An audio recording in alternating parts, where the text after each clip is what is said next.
Hi everyone, welcome to your instructions and expectations for the first video observation. Basically, this assignment is a core course requirement in which the students watch a video and then reflect on it based on the standards, which are called PPR, which is Professional and Personal Responsibility Standards. So I'll talk about those in a minute. You're going to be doing the same, like the expectations and the instructions would be the same, but in the course of this semester you will be watching 2 videos and writing 2 papers. Each paper is for 100 points. This is what your content looks like. So you have your first observation report. The Texas standards are here. They are also there in your book, and here is the Dropbox for it. So before we look at it, just a few little things to talk about. Yes, this is an extensive paper, which is a maximum of 1200 words, but it is a lengthy paper. However, I open up the Dropbox way before it is due so that you have ample time to go through the instructions, look at it, and take your time while doing the paper. In addition to that, during the week that this assignment is due, I do not put any other assignments. So that is the video observation is the only assignment you are doing. Another thing that happens is, since I know that this is an extensive paper and it would take time for you all to do, I count it as a midterm. So there is no other midterm quiz for you guys in this class. So I feel that it is very justified to have a paper due in a week that was the only assignment and as a midterm also. So you are not doing double things. So let us now look at it. This video will be posted here, which would say instructions, expectations and instructions for the first observation paper. Now I also realized that suddenly the screen changes and it says fall on the top, but please do not worry about that. This is for you guys. So I wanted to make sure that you understand that. On the report, so this is what's going to open up. I'm going to increase the font size so that you guys can see it much clearer.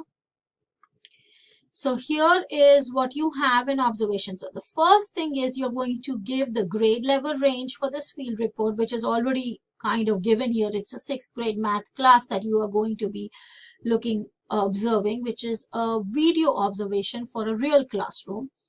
You're going to provide school a pseudonym and give rationale for it.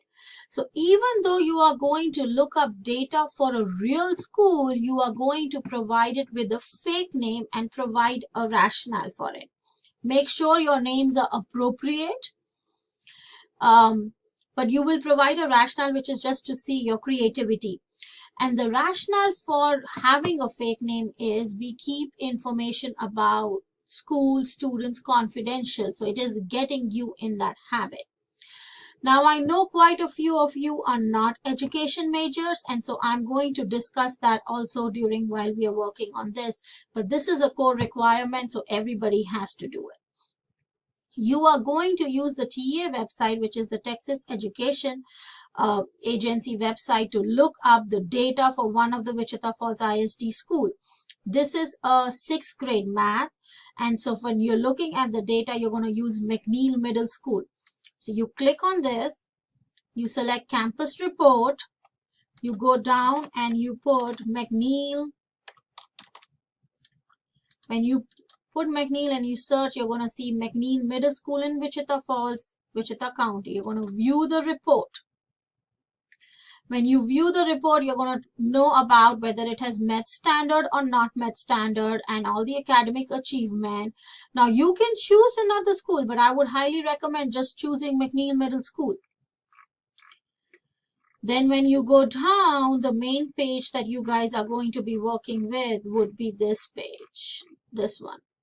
So it tells you the total number of students. You definitely want to cite that. What is the total number of students? It gives you the different range, grade levels in that school, the ethnic distribution, the economically disadvantaged, ELL, at risk. It also talks about mobility. So that's like 11% mobility. Then it also talks about student-teacher ratio and things like that. So when you go back to your report, I have given you ideas over here that you are going to talk, but you're going to make your first paragraph all about the data. Basically, the first paragraph is a little bit separated from the rest of the paper because you are just looking at the data. That's what I want to see, is whether you can look at the data. There's no need for explanation or rationale as to why it is happening. It's just being able to take data out of the report.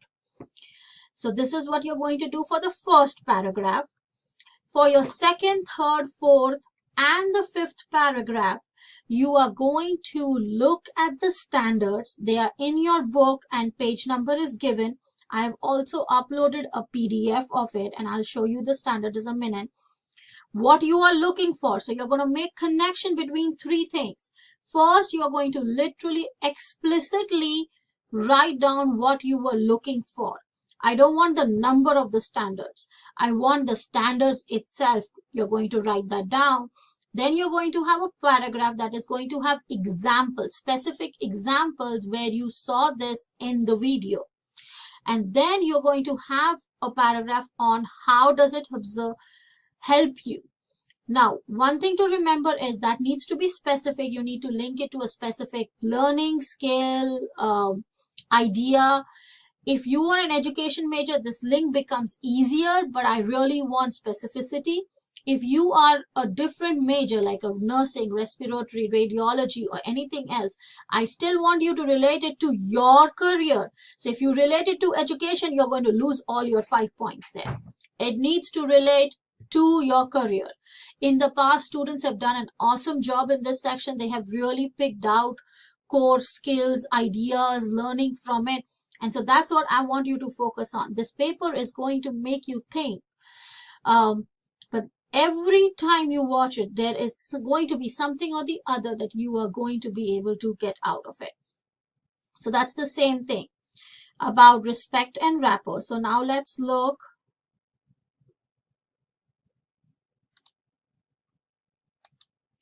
Let's look at the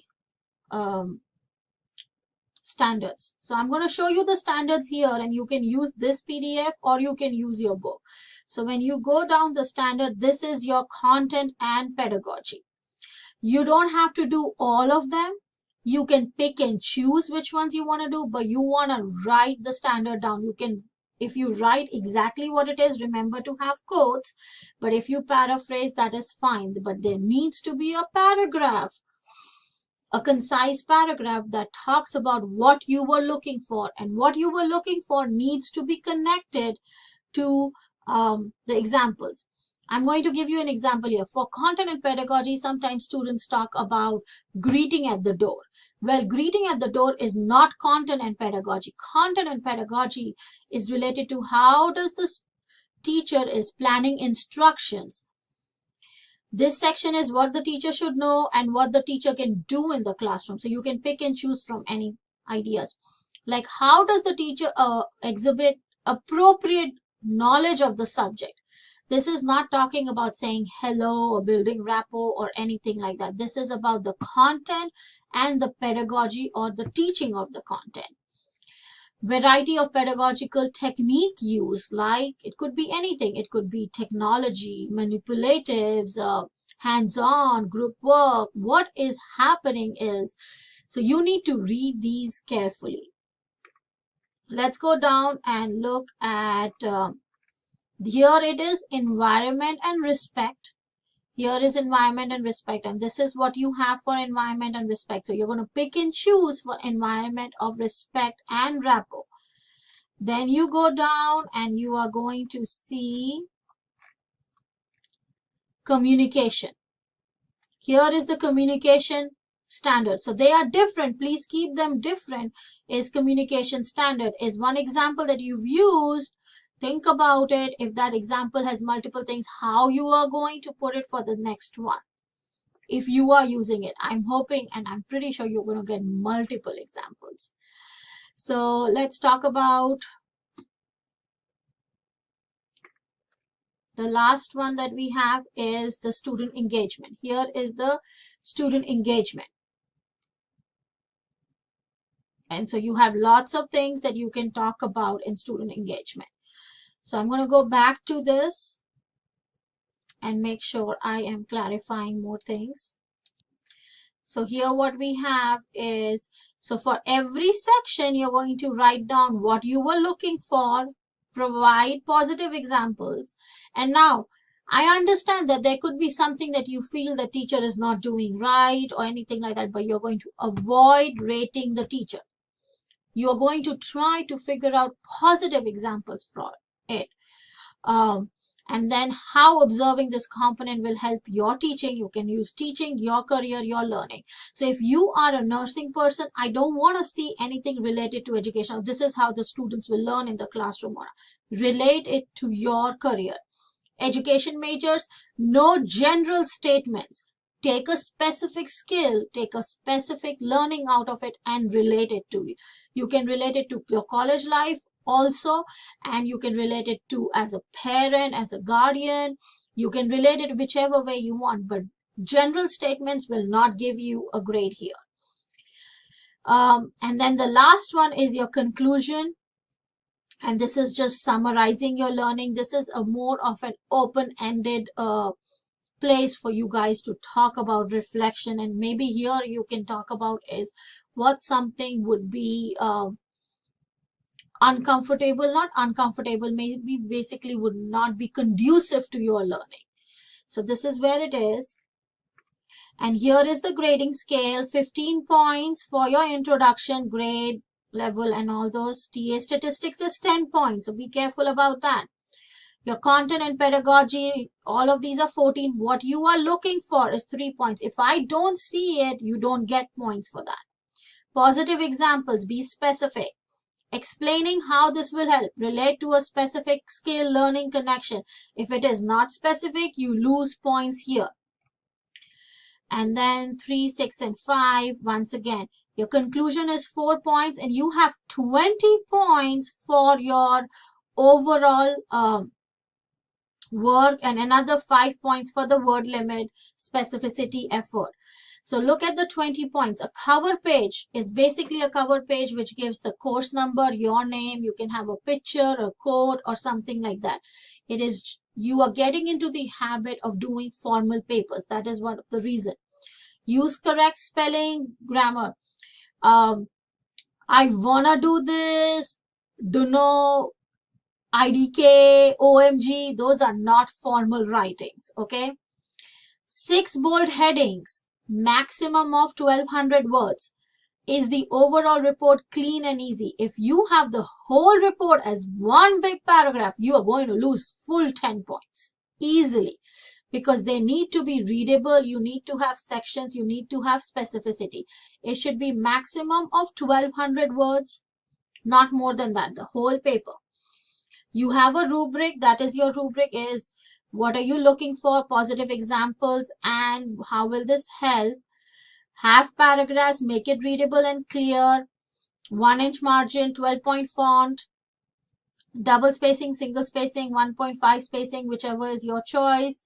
That is fine. You can have each section on a different page if you want, but make it readable. Grammar, sentence flow, all those things are going to count towards it. What else? The link. We didn't even talk about the link. The link is here. This is your 6th grade math observation link. You click on this and it will take you to the observation that you are doing. And this is going to be the instruction and expectations for the first observation paper, uploaded in the same folder. Have a great day. I look forward to reading your first paper. Remember, this counts towards your midterm. There is no other assignment during that week also. So this needs to be late work, 25% off.